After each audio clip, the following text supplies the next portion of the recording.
The CE8000 series cutter uses a blade mounted in a plunger. There are two separate plungers or blade holders that accommodate two different blade diameters. The 0.9mm holder with blue color ring is included as a standard accessory. The 1.5mm holder with red ring is available as an optional accessory.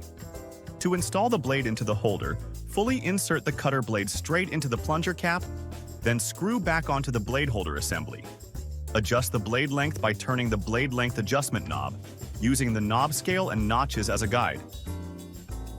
When the adjustment knob is turned by 1 scale unit, the blade moves 0.1mm.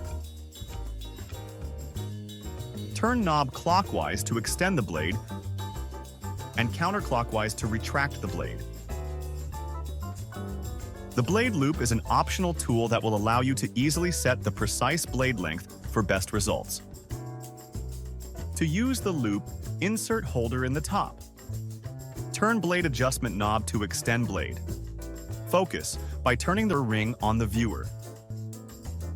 To adjust the blade length, insert holder in loop and focus.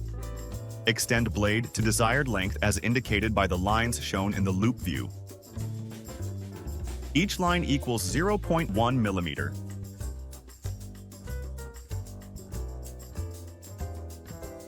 Mounting the cutting tool. The blade mount assembly includes the tool holder, tool clamper, and tool holder screw. Loosen the tool holder screw until the clamper protrusion comes off. Move the tool clamper so its hole is aligned with the hole in the tool holder. Setting the tool position. First, insert plunger into the tool holder. For half cuts using blade position 1, push the tool clamper until it touches the rear and aligns with arrow on holder screw. For perforated cutting at blade position 3, pull the tool clamper until it touches the forward side and aligns with arrow on holder screw. After setting your tool position, firmly tighten the tool holder screw. To remove the tool, loosen the screw until the protrusion is released, then remove the tool.